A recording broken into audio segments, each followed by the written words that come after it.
bem definida, que é essa, a derivada covariante dele vai ter a mesma regra de transformação sobre o grupo de gauge, se essa for a operação de derivada covariante. Certo? Mas agora, estou dando para vocês uma operação distinta. Quando eu multiplico dois objetos que estão na representação adjunta, para onde é que eu vou? O grupo fica perdido. Todo mundo sabe disso quando soma spin em SO2. Como é que é a álgebra de spin em SO2? É meu grupo de spin, é o SO2. Quem é a representação adjunta de SO2? É a representação de spin 1. É a representação tridimensional. 2S mais 1 de 3, que é justamente o número de geradores. Então, isso é a minha representação adjunta de SO2. Quando eu pego um objeto que tem spin 1 e multiplico por outro objeto que tem spin 1, o que eu estou fazendo? Eu estou compondo spins 1. Quando eu componho spins 1, eu posso ter algo que é 0, posso ter algo que é 1, posso ter algo que é 2. Então, quando eu componho, multiplico dois objetos que estão na representação adjunta, eu posso ter o escalar, que é o invariante, posso ter a própria representação adjunta, ou posso ter a representação tridimensional de spin 2. Essa representação aqui é 3 vezes 3, 9. Dimensão 3 vezes 3, 9. Isso aqui é 1. Isso aqui é 3. Isso aqui é 5. Então, quando eu multiplico dois objetos com uma representação adjunta, eu estou formando, na verdade, 9 componentes. E essas 9 componentes ficam. Uma sobra sozinha invariante. 3 se agrupam no triplete. E 5 se agrupam nesse quintete que está representando o spin 2. Então, isso é o produto de dois objetos que estão na representação adjunta de SO2. Então, esse cálculo que eu estou fazendo aqui, quando eu pego um field strength e multiplico por outro field strength, sem tirar comutador, sem nada, quando eu tiro o comutador, o que eu estou fazendo é, no fundo, para SO2, o que eu estou fazendo é isso.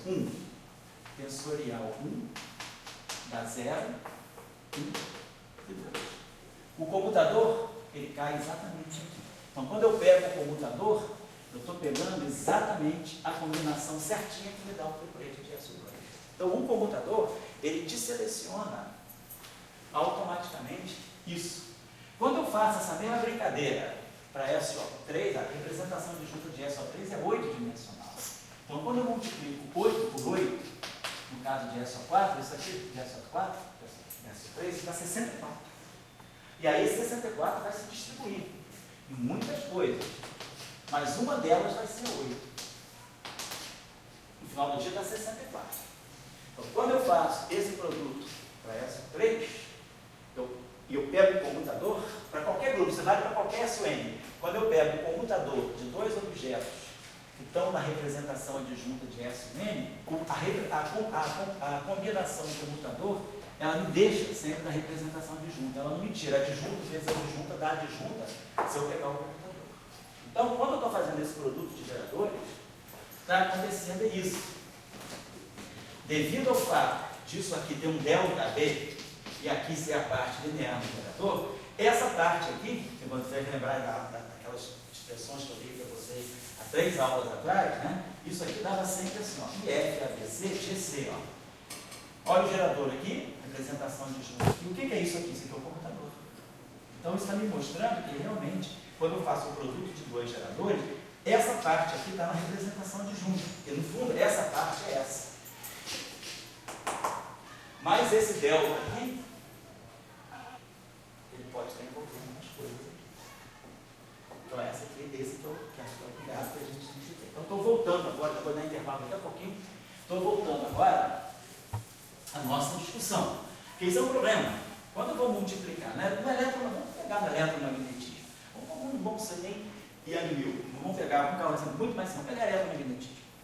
Imagina que então, todo mundo já sabe, eletromagnetismo, já sei definir na hora do nosso curso, a gente já sabe definir a derivada covariante. Então, a derivada covariante abeliana, quando ela atua num objeto carregado, ela atua desse modo. Tá? No caso, abeliano não tem representação adjunta, porque é tudo unidimensional. E aí a gente sai e coloca aqui. E constante de acoplamento ali. Suponha que agora eu multiplique dois campos. O eu sei quem é DI. Suponha que eu tenha dois campos, psi. Isso aqui seria o DI do psi mais IE a mim. Psi. Que obviamente, então, pela regra de Leibniz, derivada do primeiro vezes o segundo, mas primeiro vezes a derivada do segundo. Esse termo aqui não consegue completar com aqueles dois lados. Então, isso aqui é diferente de DI, psi existir, mais psi DI. A gente perde a regra de Leibniz. O perco, eu estou errado. Isso é errado. Isso não existe. Mal montado. Como é que a gente recupera a regra de Leibniz? Isso é verdade.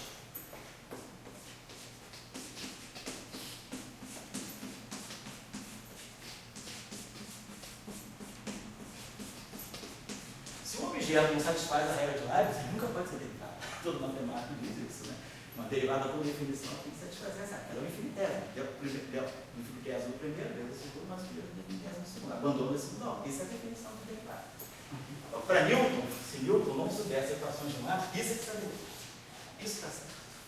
Por que isso? O que eu perdi? Tudo abeliano, tudo computa.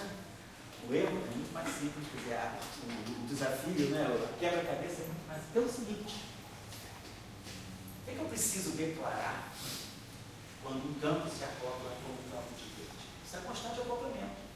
Mas eu preciso declarar qual é a carga do campo. Se o campo for neutro, ele não tem carga. Então, ele não tem nem derivada constante. Se o campo tiver uma carga mais ou menos, a gente sabe se o campo tem. A carga do campo está aqui, ó. De gauge, aqui. Aqui, ó. Aqui eu vou saber a carga do campo. Se o campo tem carga mais, a fase dele é oposta do campo que tem carga menos. Se eu não coloco, se eu não digo quem é a carga do campo, eu fico sem saber. Se o campo é neutro, a carga é zero. Então, quando eu defino a transformação com um, em geral a gente não faz isso, porque a gente trabalha sempre com um campo só. Mas quando eu tenho vários campos com cargas distintas, eu tenho que lembrar que a simetria de fase do eletromagnetismo, ela tem a carga aqui em cima, isso aqui no fundo é o gerador. E aí a carga vai definir o que é a representação do grupo abeliano, é o valor da carga. Se o cara está em Young Mills, ele pode estar no duplete, no triplete, não importa. Aqui não. A representação é dada pela carga. Ele está com carga 1, com carga menos 1, com carga 0, com carga 2. Então, quando nós temos a derivada covariante de Tate atuando no campo, o que a gente tem que fazer é isso aqui. I é a carga daquele campo a mim. Psi. Essa carga, ela está aqui, porque ela está aqui. A transformação de fase. Então, quando eu tenho dois campos, cada um tem a sua carga. Então, suponhamos que eu tenha um campo psi.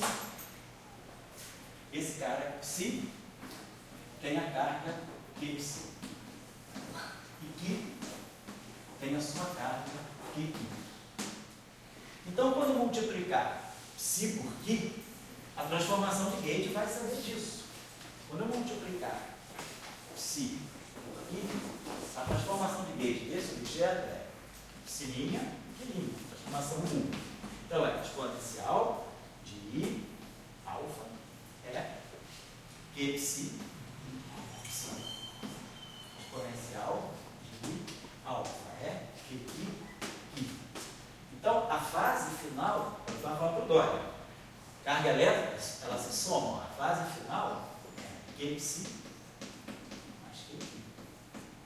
Atuando assim. Então, se psi tem carga Q1 e Q tem carga Q2, psi Q tem carga Q1 mais Q2. Então, quando essa derivada covariante for atuar no produto, antes de mais nada, ela vai saber a carga. Então, a carga que eu tenho que declarar aqui não é um Q geral. Esse Q não fica parado. Esse Q aqui vai ser a carga do psi, ou seja, vai ser a carga do psi mais a carga do Q. Aí, agora sim, quando eu colocar aqui o amigo, obrigado.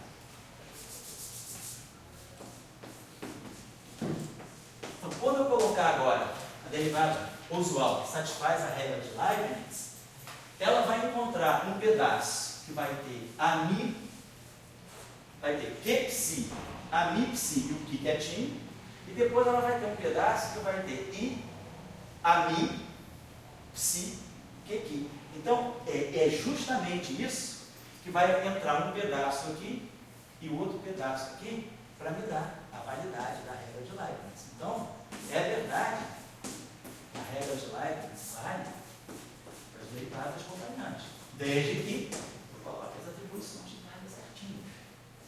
Então, a derivada covariante, ela satisfaz a regra de Leibniz com as atribuições corretas de carga. Então, no caso não abeliano, isso não é verdade. Então, de uma certa maneira, ele vai ver o seguinte: quando eu pego a derivada covariante de, sei lá, de um objeto 1 para um objeto 2, isso deve ser tal que eu vou ter a derivada covariante do objeto 1 vezes o objeto 2. Isso aqui.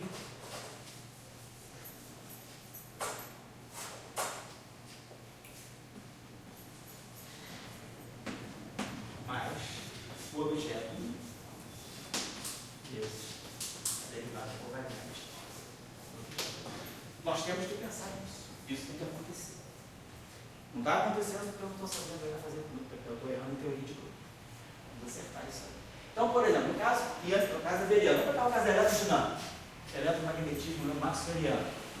Se um campo é neutro e um campo é carregado, suponhamos que eu tenha essa derivada covariante. Eu tenho um campo carregado, o elétron, e aqui eu tenho o neutrino. Isso aqui é o neutrino. É neutro. Então, se eu pegar o produto elétron-neutrino, no final do dia, elétron carga negativa, neutrino carga positiva. Então, isso aqui, como objeto, eu sei a fase desse objeto. Esse objeto é carregado. Então, a fase dele é I, alfa. Então, alfa, constante é o parâmetro de rede, é carga do elétron, quer dizer, menos 1. Psi. O neutrino é neutro. Então, a fase dele não tem uma fase. Então, no final do dia, a fase total é essa. Então, a minha derivada covariante vai ter que ser dmi do psi de 0. Aí, mais I é a mi. Qual é a carga total dessa combinação? Menos 1. Menos psi de 0.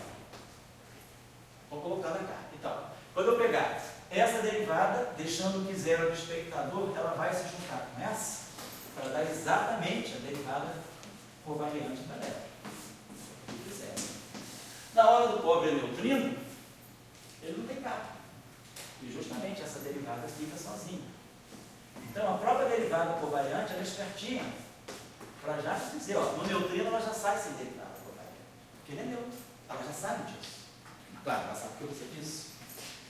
Se a gente não disser quem é a carga aqui, a gente nunca vai acertar a regra de Leibniz. Entendeu o problema? Tá certo? Bom, cara? Dá para pensar um pouquinho depois. Eu estou dando a dica para vocês, porque senão, ó, muitas vezes a gente não vê isso, e aí sai aplicando, pensa que cara às vezes pega. Eu já vi muito isso, eu vi até em Matilde, proprietário chinês, né?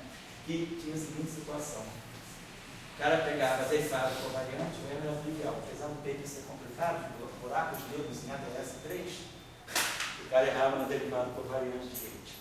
Então a questão era essa. Se você tiver, a gente está acostumado a dizer que isso aqui é isso. E aí a gente fica nisso. Aí qualquer coisa que entra, a gente vai jogando aqui. É claro que você nunca vai ter regra de Leibniz. Você tem que colocar sempre a noção de carga. Aqui entra a carga. Quando o campo, e é isso que é o gerador. Porque no caso da abeliano, a gente não erra. Porque a gente coloca o gerador. Mas no caso de Young Mills, não tem um gerador. A gente não escreve, porque o gerador, na verdade, é um operador de carga elétrica. Só que como a carga elétrica é uma matriz abeliana, ela é unidimensional, a gente não pode. Então ela se confunde com o próprio alto valor. Então sempre que eu for atuar com a derivada covariante num campo de matéria, eu tenho que declarar qual é o sinal do campo de matéria aqui.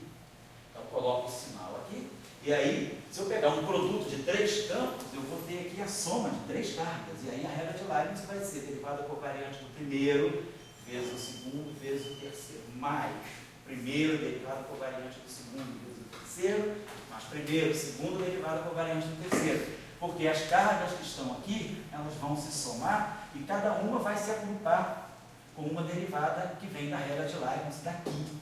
E aí no final de tudo a gente tem uma regra de Leibniz. Para o fóton, isso não precisa, porque o fóton é neutro. Então, por isso que o F ali é dmi ali menos dmi ali. Quem está fazendo o curso de QED, nós passamos uns dias estudando, umas aulas estudando, como é que fica a eletrodinâmica de portadores com spin 1. Se o portador não é o fóton, não é o elétron, se a gente tem uma eletrodinâmica para os dados da interação fásica, como é que fica a interação eletromagnética dos dados? Então, fala. Antes de você prosseguir, Fala. a massa do neutrino é nula, a massa do neutrino. No modelo padrão, sim. Além do modelo padrão, não. Hoje a gente sabe que a massa do neutrino não é nula. Os experimentos lá do supercâmbio, claro que o neutrino oscila, as oscilações entre famílias, e para ter oscilações entre famílias tem que ter massa. Então a massa do neutrino, você tem limites sobre ela. A massa do neutrino do elétron ela é menor ou da ordem de alguns elétronvolts, 3 elétronvolts, contra a massa do elétron, que é 0,5 metros. Então, a diferença de massa entre o elétron e o seu neutrino é de 6 ordens de grandeza, um fator de 10 a 6. Então, para muitos efeitos, você pode conseguir, para efeitos eletromagnéticos, você pode considerar um neutrino de massa nula. Mas quando você vai para o neutrino do muon, a massa do muon é 104 médios, mas o limite de massa do neutrino do muon pode ser até 180 keV. Então o fator já não é 10 a 6, o fator agora é 20. Fator pequeno. E aí quando você vai para o neutrino do tau, o tau tem uma massa na faixa de 1,6 GeV, mas a massa do neutrino do tau pode ser na ordem de 20 médios. Então, as famílias de neutrino mais altas, os elétrons mais pesados, eles são mais pesados. Então, realmente, hoje a gente sabe que provavelmente a gente não pode colocar em certos experimentos, não pode, para muitos efeitos, considerar que a massa do neutrino é zero. Então, vamos colocar, hoje, a gente sabe que a massa do neutrino é não zero. Mas no modelo padrão, ela é zero. Então, a gente precisa de uma física complementando o modelo padrão para poder tratar de neutrinos massivos. Certo? E aí, a pergunta que você faz é interessante porque se o neutrino tem massa, apesar de ter carga elétrica nula, ele tem momento magnético. A gente sabe hoje que o momento magnético do neutrino ele é proporcional à massa do neutrino sobre um fator aqui, mas basicamente isso é proporcional à massa do neutrino e ao magneto de Bohr. Aqui tem um fator. Tem spin, não? Oi? Ele tem spin. Tem spin, mas não tem carga. Então, se ele tem spin e ele não tem carga, ele não tem massa, ele não tem spin e não tem carga. Tem spin e não tem carga. Mas se não tem massa, o momento magnético dele é zero. Para ele ter momento magnético, ele precisa ter massa. E essa massa está fora do modelo padrão. Tá.